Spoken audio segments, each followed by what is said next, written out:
Beyond what has argued earlier.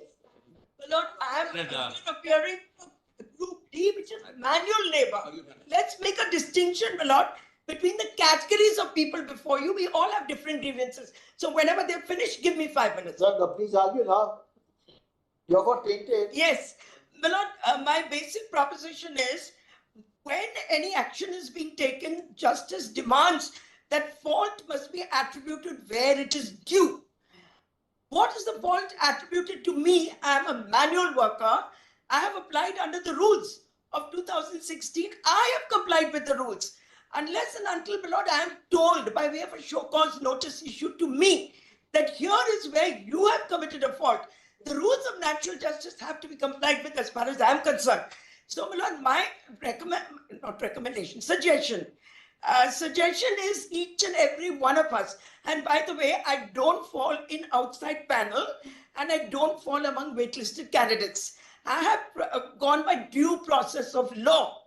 And therefore, I am protected by Article 311 of the Constitution of India. My Lord, I have been in employment since 2019. And my Lord, there is case law to indicate which I'll file in a written submission. Even if you don't invoke 311, you still have to comply with the rules of natural justice. So therefore, give me a show cause notice and I will prove to you that I have committed no wrong.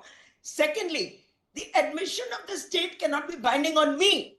Lord, the High Court has proceeded on the assumption that the state admits its own wrong. How is that admission binding on me? Where was I given an opportunity to oppose that admission? Then, Lord, thirdly, submissions have already been made on 65B. The simple submission is 65B has to be given by data Scantech. The source who scanned it, they have not given a 65B certificate.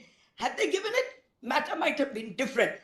And last but not the least, my Lord, so therefore, my Lord, the crux of the matter is do not do injustice to manual labor. But that in our case, Lord, there's no question of my trying to misrepresent myself. I've followed the rules. The rules which my learned friend Viva read out don't apply to me. And my Lord, one last thing. My Lord, one last thing.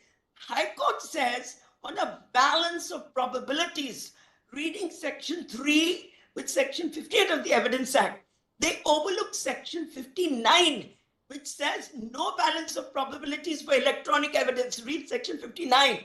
It says for electronic evidence, you must comply with 65B. That's all I have to say.